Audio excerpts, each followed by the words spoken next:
முதல் வருஷம் வந்த உடனே அந்த மாணவர்களுக்கு ஓரியன்டேஷன் கொடுக்குறோம். அது கல்லூரி சார்பாக ஒரு 15 நாளில் காரணம் என்னென்னா, அவங்க பல்வேறு விதமான சூழ்நிலைகளில் ஆங்கிலம் படித்தான், அந்த ஆங்கிலம் மீடியத்துலேருந்து வருவான், தமிழ் மீடியத்துலேருந்து வருவான், ஒரு சாதாரண கிராமத்துலேருந்து வரவன் இருக்கான், ஃபர்ஸ்ட் ஜென்ரேஷன் கிராஜுவேட்னு சொல்லுவோம். அந்த குடும்பத்திலேயே முதலாக பட்டதாரி ஆகக்கூடிய மாணவன். இப்படிப்பட்ட பல்வேறு விதமான சூழ்நிலைகளிலிருந்து வரக்கூடிய மாணவர்களுக்கு அவர்களுக்குள்ளே இருக்கக்கூடிய அந்த கல்லூரினா என்னன்ற ஒரு அச்சத்தை போகக்கூடிய ஒரு டிரான்ஸ்ஃபர்மேஷன் கொடுக்கக்கூடிய ஒரு வேலையை தான் ஃபஸ்ட்டு செய்வோம்.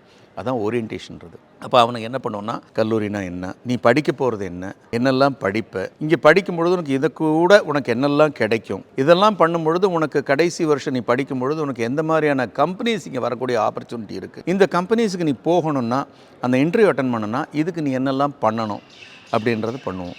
இது அந்த ஓரியன்டேஷனில் முடியும்.